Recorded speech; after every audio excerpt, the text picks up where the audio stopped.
Yo, what up? Welcome to another episode of the Oakland Warriors podcast. I'm Patrick.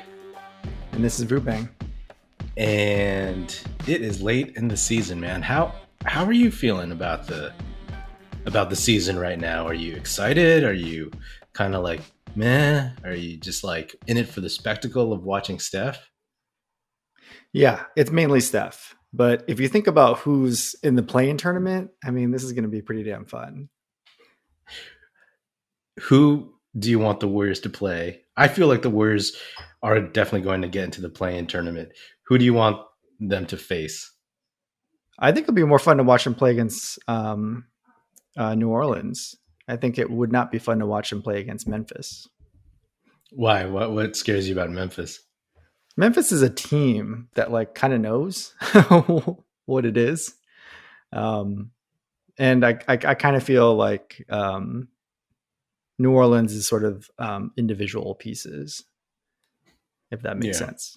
Yeah. Do you think, regardless of who they play, how are you feeling about their chances of getting, into the actual first round of? I think I might be in the minority here, but it kind of sucks if you're a good team actually last year or this year. Like it kind of sucks. It doesn't really guarantee you anything. It doesn't even it makes you more worried. Like if we had a death lineup right now, I'd be kind of worried that somebody was going to get injured and somebody is going to, lose in the first round, or somebody's going to get COVID or get protocoled out of the playoffs. Like it's kind of a strange time to have a good team right now. I mean, look at Denver, look at the Lakers. Do you want to be any of these fan bases? I mean, we got our hits early on, so we're kind of like, right now. Yeah, I mean, if I'm the Lakers, I am feeling a little bit better because they got their injuries out of the way, you could say, and they're going to get AD back, and they're getting LeBron back, and they're going to be relatively rested, So you're in the mindset that they rested during the lull, and they'll come back strong for the playoffs. That's what you're saying. Yeah, I mean, AD probably wasn't working out that much. He might be rusty, but this is he has just enough games to warm up for the playoffs, and same with LeBron, so and Denver, I mean, that Jamal Murray thing, that sucks. But at least they signed Austin Rivers. I did not know that. That's great. But say the Warriors make it to the first round, right? And most likely they would get Utah or Phoenix. Any preference for one of those teams? Gosh, I feel like they would have a better chance against Utah for some reason based on the experience this year. But Utah's been pretty damn good. I also don't know if Chris Paul would make it through the playoffs, but I guess it's just the first round, so he should be fine. But I don't believe in Chris Paul through the playoffs. Yeah, I believe in Chris Paul for the first round, at least. I would say I prefer the Jazz, but there's just so many of them, you look at that team, and even though they haven't gotten deep in the playoffs, they have a lot of dudes, dudes that the Warriors can't match all the way from Donovan Mitchell, Gobert, Ingles always messes with the Warriors, Jordan Clarkson. I mean, they just go deep into a well of solid veteran play that the Warriors couldn't match up against. So if this makes sense, I would want the Utah Jazz as the number 1 seed first round as the Warriors team. If I was in the Western Conference Finals, I would prefer to have the Suns. That makes total sense, because by then Chris Paul might be injured or he's out of gas. Or DeAndre Ayton's kind of like teetering. Yeah.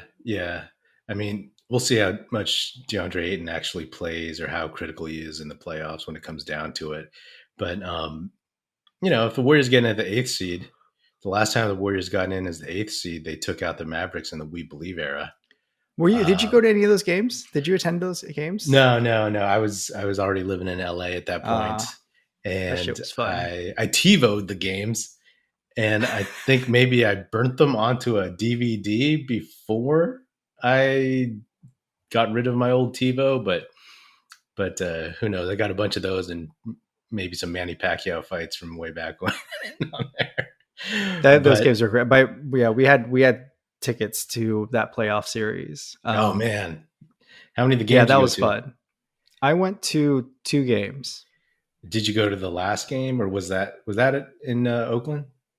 I went. Both of the games I went to were wins. I Yeah, don't remember which games they were, but we went to yeah. 2 wins. But you didn't go to like the final game that they where they I won didn't the go to the tie final series. game. Okay. Yeah, Um, that man, was fun. I mean, I've cried like 20 times in my life, and that was one of them. only 20? I'm just guessing. It's a rough estimate. Man, you're a stoic motherfucker. If it um, was 20, then it would be once. Yeah, so I'm saying it's a 1 out of 20 times. But my yeah, question to you is, what? I mean, this since it's the last time that this happened. I want to compare. I want to compare the two teams. Like, yeah. what do you think of the Warriors in what is this, 06, 07 to now? Um, I think. God, that was such a long time ago. I can't believe I just said 06. That feels like yesterday. I mean, the question really is: would the We Believe team beat this team? You know, who would win in Yeah. a best of 7? And I think the We Believe team would win. Just off the Yeah. top of my head, top to bottom. I mean, you have on this current roster, you have top heavy Steph, and then Draymond, and then there's like a chasm. You know what I'm saying? And then if you look at the We Believe roster, you go Baron Davis. I don't know who you want to throw in as the second most important person, whether it's Steven Jackson or Jason Richardson.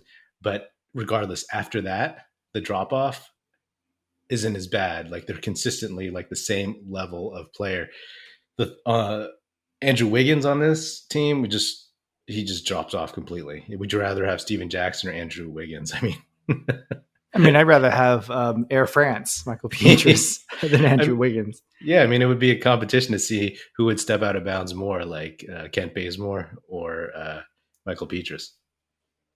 I mean, yeah, even a rookie Kalena Azubuike would Yeah, be number like the Jordan Poole of this team. I mean, and then you have Monte and Harrington. You know, like there's just a. I think that team would just outplay this current Warriors roster, especially in the non-Steph minutes. Man, they would just like Yeah, eat them alive. You know, and although I would love to see Steven Jackson from 2007 like get into like shouting matches and fights with Draymond. That'd be fascinating. yeah. I mean, it would be funny because they would back. It would be Monte and it would be Steven Jackson, like immediately on Draymond. Yeah. Can you imagine somebody on the Warriors second unit guarding Monte Ellis pre ankle injury? Not that that affected him that much to begin with, but you know. Yeah, I mean, you're talking about Baron Davis on the first team, and Yeah. then you have to deal with Monte on the second team. So no. I mean, this is a good team. What can you say? I mean, it's And I a mean, would you think they're a better coach too?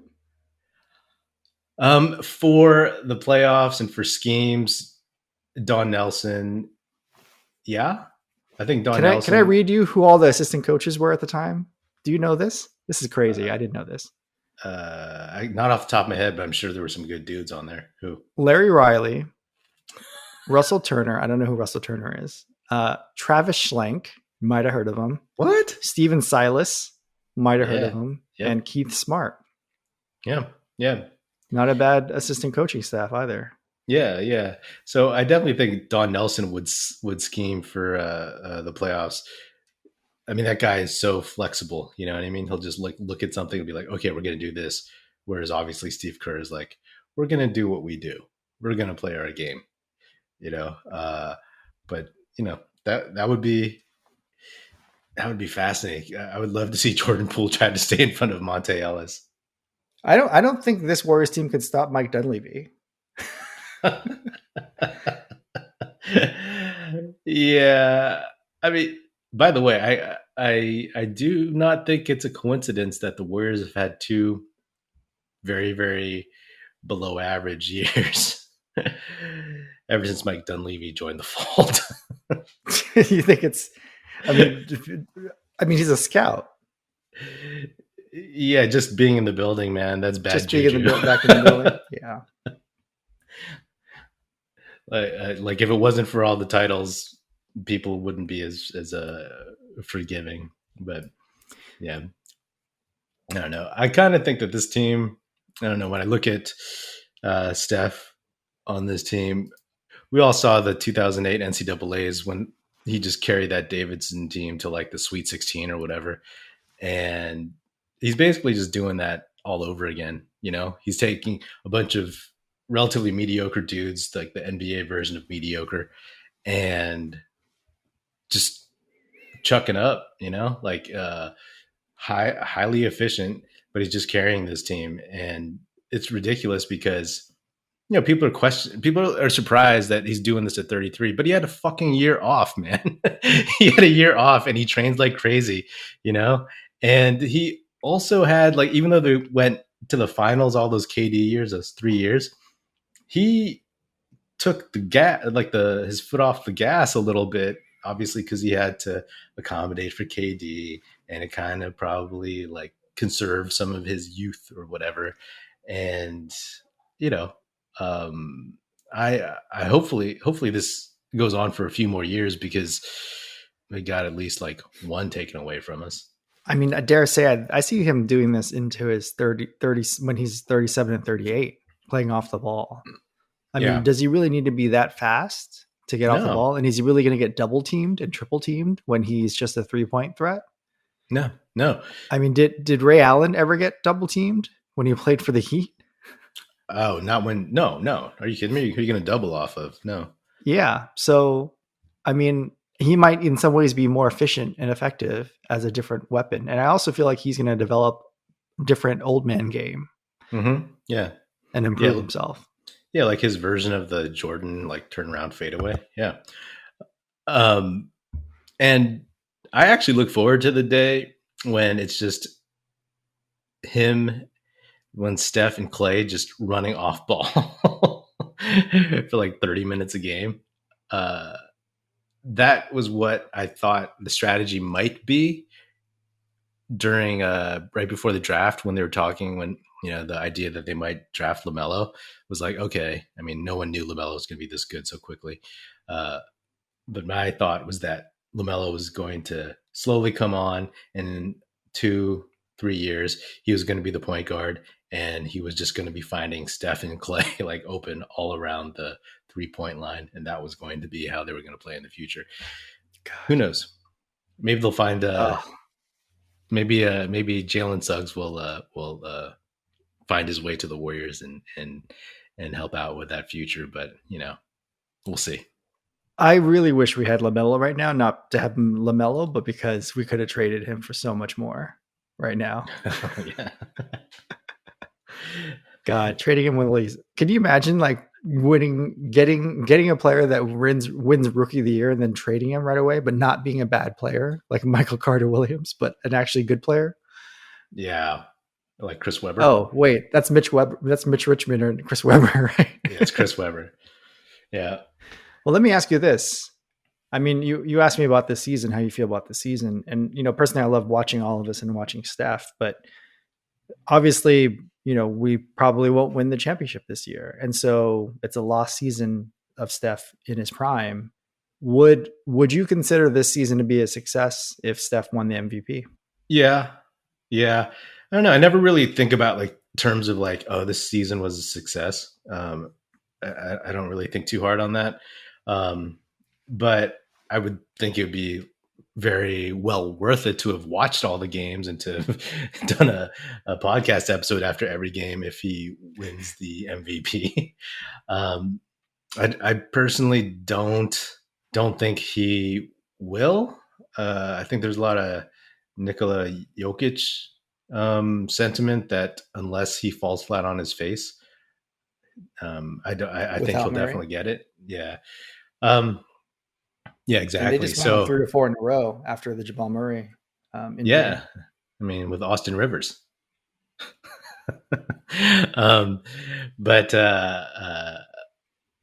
But yeah, I mean, I think it would be a success. You know, I think it'd be a success that Steph came back, that he played at this level, and that he showed who he is, who he can be, that he's still that guy.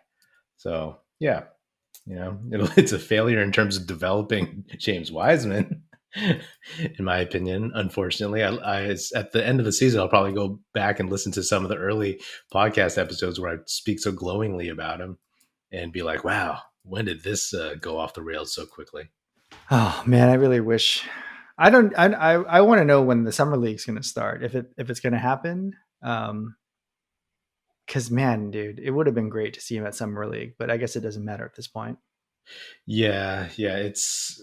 I guess I'll look forward to summer league to watch my man Nico Mannion and whomever the Warriors draft. And Jessup. Yeah. Oh my god. Jalen Suggs. Oh man. Yeah, my friend asked me today, like, if I had to pick between Green and Kuminga, who I would take. This is a little off topic, but who would you take? I'd pick Kuminga, dude. Green just seems like I'm tired of dealing with players like this right now. Just chuckers, or like I want somebody that knows their role and fills a role, and can play as a team. Yeah, it's so much more exciting to see JTA play with Draymond and Steph than it is to sort of see Wiggins or Oubre just kind of like, you could see their brain functioning while they're trying to play, and it's just tiring.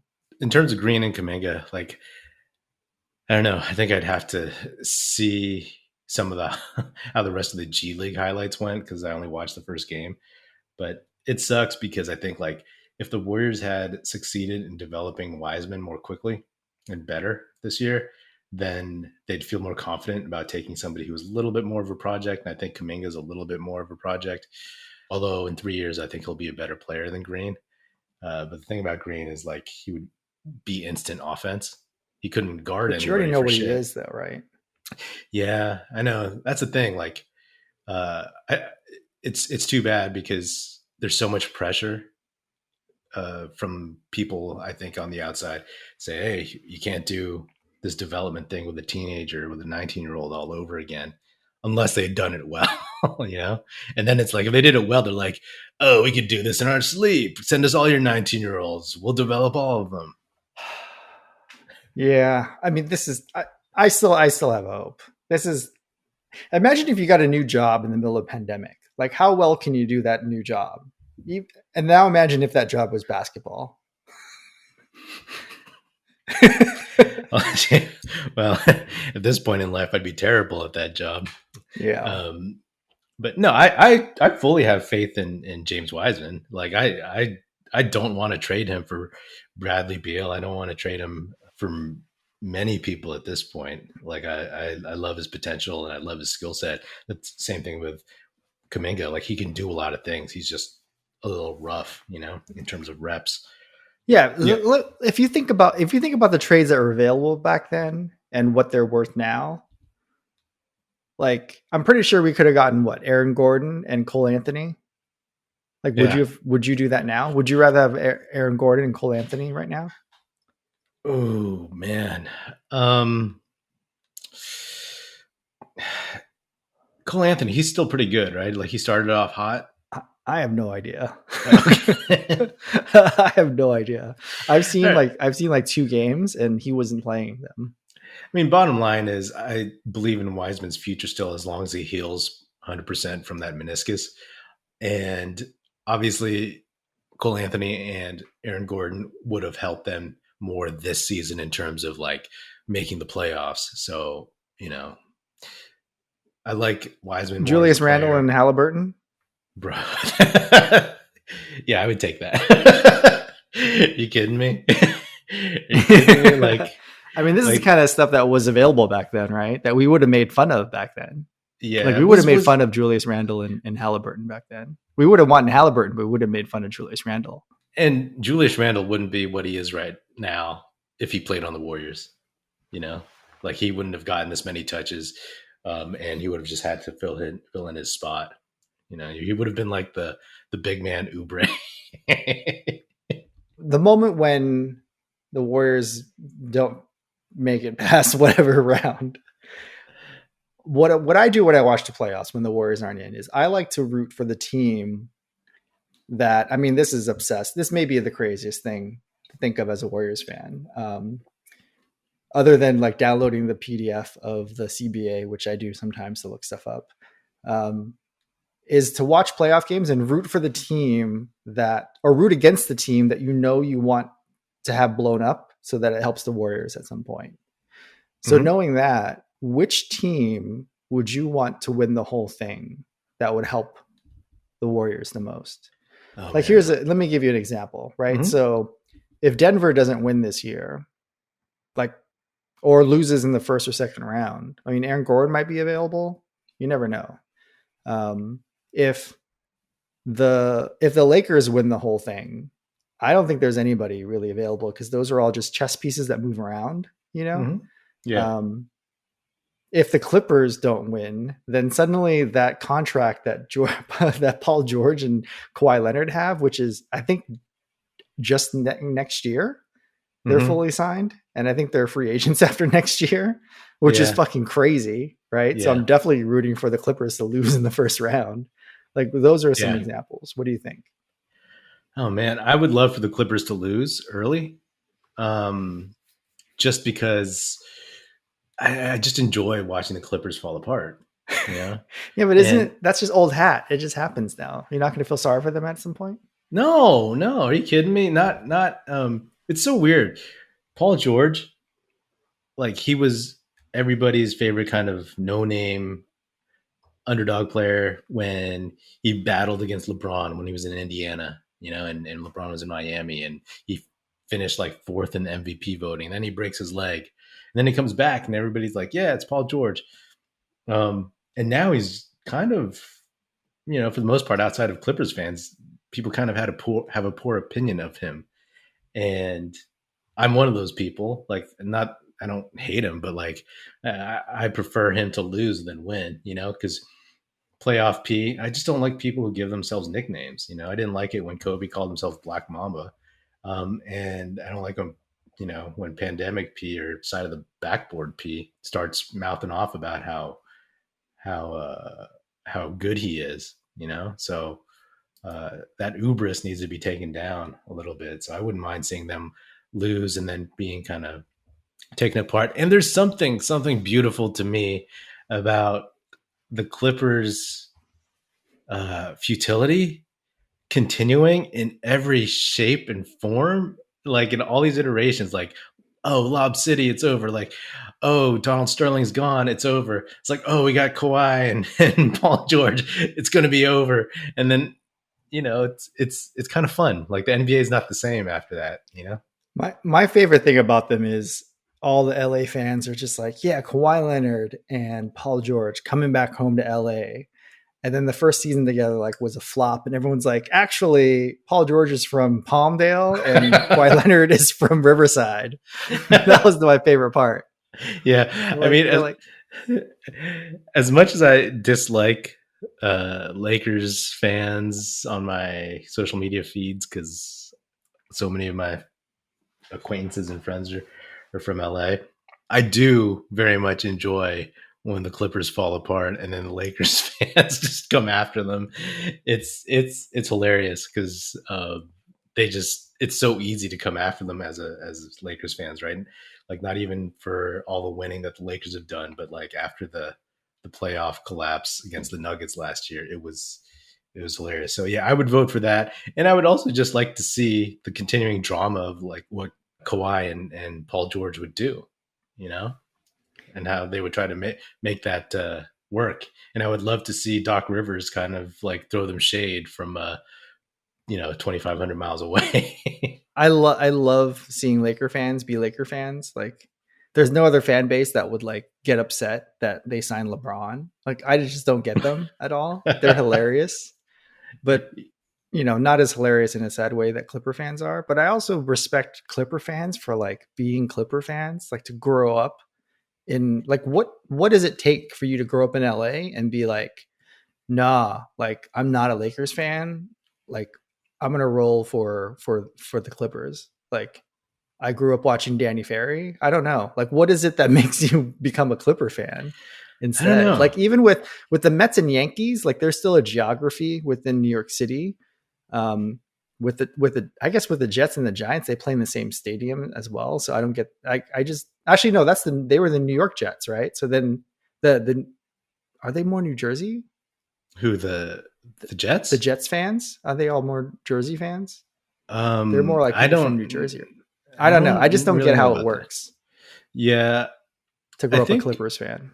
I'm guessing it's kind of like this contrarian attitude, or like being a kid and rooting for the underdog or something, because it's like that thing where like at least when I was growing up, there was this sense that Michael Jordan was awesome when he first came on the scene, and then people started hating him because he was everybody's favorite player, and so you go for the underdog. It's that's the only way I can explain it, because for one, they had god awful uniforms, and none of their players are ever any good, and they always got hurt. There was a Clipper curse, right? And they drafted poorly. Great. So let's think about the top teams then, right? I'm just going to list them off to you, and you tell me if you want them to win or lose, and then tell me if you want them to lose, like who from that team you think that we can get if they blow it up. Yeah. So we'll just go in the top of the standings, the Utah. I hope they win. I don't know. I don't really anybody besides the Lakers or the Clippers winning the title. Yeah. I'm good Phoenix? to go. How about Phoenix? Man, they're on the up and up. So if they lose, they're just going to keep going forward. They're not going to. Do you want Chris Paul to win a championship? Do you feel bad for him yet? No, I don't. Because like there's things about his game I don't like. The flopping, the weird, like strange attitude all the time, and the belligerence. And I mean, I respect what he's done, but he seems like one of those dudes that's perfect, who's made to like have this long career, but never make or win the finals. It's like the basketball gods just kind of like, spewing this karma, like, oh, you're kind of a dick. Next team, Clippers. I mean, you want them to lose. Yeah. So we'll move on. Yeah, I don't necessarily believe any of that BS when people saying like, oh, the Warriors are going to have to go after Kawhi. I don't know. I didn't even read any of those articles, or if there were any, but, moving on. Yeah, he bought a house in San Diego, and LA fans got freaked out like it's so far away. Whatever. Yeah, it's pretty hilarious. It's like, I don't even think it's in San Diego proper. I think it's like halfway in between. Let me see where the house is. $7 million house in Pacific Palisades. So that's he is north. in LA. Yeah, that's north of LA. Yeah. Oh, he also owns a penthouse next to Staples Center and a $13 million home in San Diego. So he has 3 homes. My bad. He's not coming here, man. He's not coming to the Bay. He's not coming to the Warriors. I mean, if you own 3 homes in Southern California, why are you going to suddenly play at Chase Center? Yeah, and he's not going to want to play second fiddle. All right, Philly. Do you think if they lose early, I don't know what their contract situations are. That's the answer. Yes, I think they'll trade one of them. Yeah, I would love to see them lose. Although they're a team, like if they win the title, I'm like, hey, cool. But that's definitely a team where we could circle both those guys, both Embiid and Simmons. So you want them to either lose in the first round or win the whole thing. Brooklyn. I don't want none of those guys, man. None of them. Yeah, I mean, the Nets were a team that I wanted to win the title beginning of the season. I'm pretty indifferent at this point because they've just picked up a lot of players I'm not a fan of. I don't necessarily want Harden or Blake Griffin to win a title. Yeah. But yeah, the only guy from that team I would want is Joe Harris. If we're being realistic about how it would affect chemistry and the salary Yeah. cap, I'll take Joe Harris. Denver.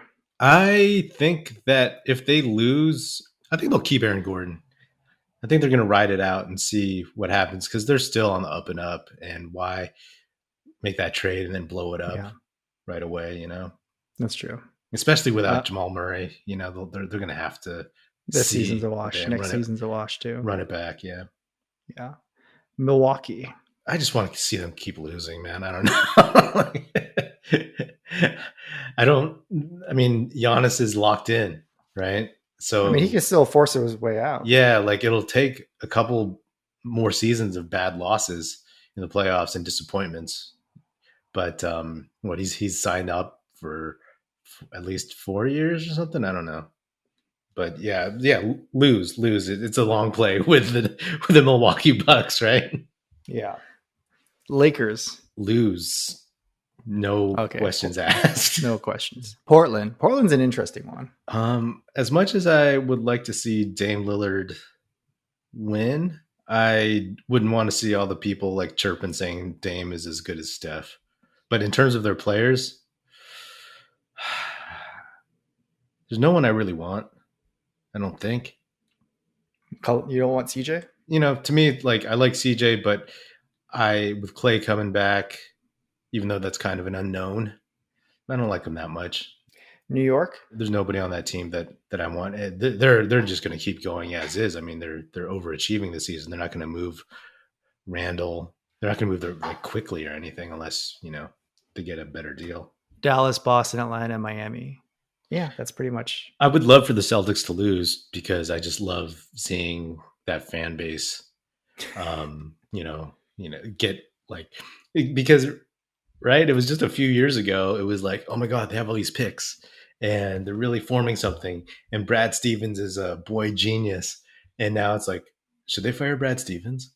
And now all those picks have turned into, some assets, but not as great as they thought they would be. They got Tatum, they got Brown, but I would love to have Jalen come back to the Bay. That would be my dream, but they're never going to trade Tatum. Does he have a connection? I mean, does he, he played 1 year at Cal? 1 year at Cal, yeah. Did he's from Atlanta, right? So did he really connect with the Bay? I mean, for a college student, did it feel like it? I mean, I think he said he was going to go back and finish his degree at Cal. I think he said that at some point. Yeah. He really went there because his mentor was Sharif. Really? Yeah.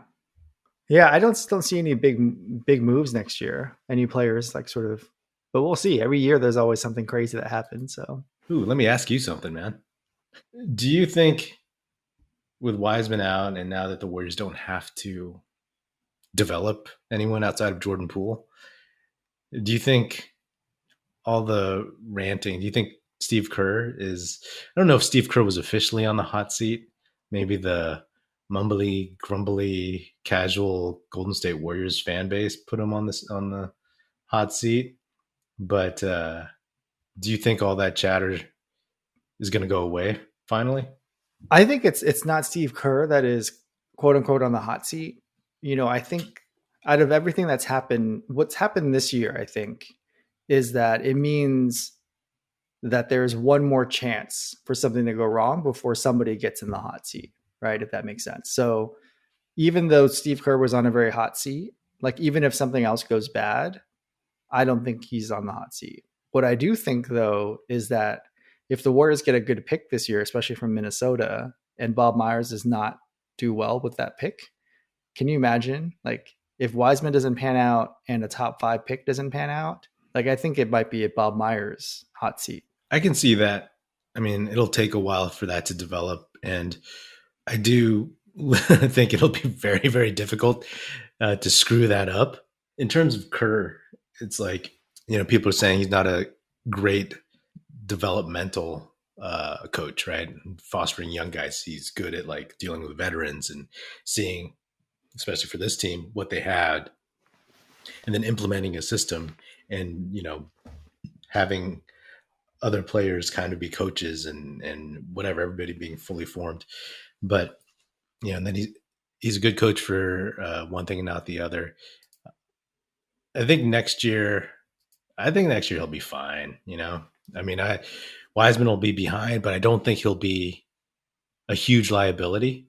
I think Wiseman will be a guy out there who's not going to be all the time spectacular, but hopefully he's going to be a guy out there who looks like he belongs, and he's a guy who's like not the star of the team, but he will be solid.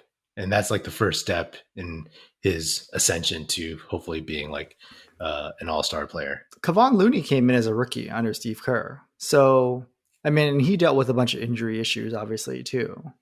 And I feel like he's playing at the upper limit of his potential based on where his draft stock is. So why can't we trust Steve Kerr to do the same that he did for Kevon Looney? Yeah. I was thinking of Kevon Looney earlier this week because he's somebody that we always overlook when we talk about draft record. That was a win late in the first round. But I mean, it was different bringing Kevon Looney, like a role player that was at the end of the bench that had like you didn't really need for a couple years and learned, and then he would come in for spot minutes and his role is really limited. Right now, when the Warriors don't have that deep of a team, you obviously need guys who can do a little bit more. And I think Kerr's done okay with what he's been given to that extent. I guess the one question that I thought of was like, wow, now that Oubre's coming off the bench a little bit, it's like maybe he should have come off the bench to begin with and you should have left Wiseman out there. Who knows? Do you think Oubre is going to stay now that he's got this rhythm off the bench? It's tough because a couple things, right? Like he could either be like just quietly stewing to himself, like he's like, fuck this, I'm just going to do this and then I'm out of here, he's like 12 more games, 13 more games, and then I'm out of here. Or it could be like, I've had a pretty mediocre season. I might not get the 20 million a year contract that I want. Maybe we'll see what happens, like maybe the Warriors offer him 16 and then he decides to stay. But I still think he's gone. But who knows what's going on in his mind. It really, really just depends on what other teams offer him, right? Like what teams need a starting small forward who can do what he does, but who also can't do the things that he can't do, That's a good point. I think that it'll be good to see the market. He's probably going to start for the first month or two. And he's probably still going to get significant minutes, even if he's coming off the bench moving forward. Because obviously Klay Thompson is not going to play the full, 35, 38 minutes or whatever. Mm-hmm. So if he was smart about it, but I also think he's a guy that's really into ego, that's really into that, the optics of stuff. He's not like late 20s Iguodala who played for Team USA, was a high pick, was an all-star. He's some guy who came off the bench and everybody thinks of him as a bench player, and he's 25, 26 and he wants to see what his ceiling is. So this is more about his journey for himself than how he can help the Warriors win a championship. And that's fine and all, but that is something that just has to be realized and admitted, but again, it really just comes down to what the offers are and what teams offer him in terms of a role, let alone just money. But hey, if he's willing to come back for like 15 mil a year and come off the bench, I'm more than happy to see him there next year. All right. Well, that's another episode of the Oakland Warriors podcast. Be sure to subscribe wherever you get your podcast. Check us out on Twitter at Oakland Warriors. Check us out at oaklandwarriors.com, and be sure to tell your fellow Warrior fan friends to subscribe and listen. The Oakland Warriors podcast is produced by National Film Society. That's it. Music in this episode provided by Paper Sun. Special thanks to Paul Amardo for production support. See you next time, and go Dubs.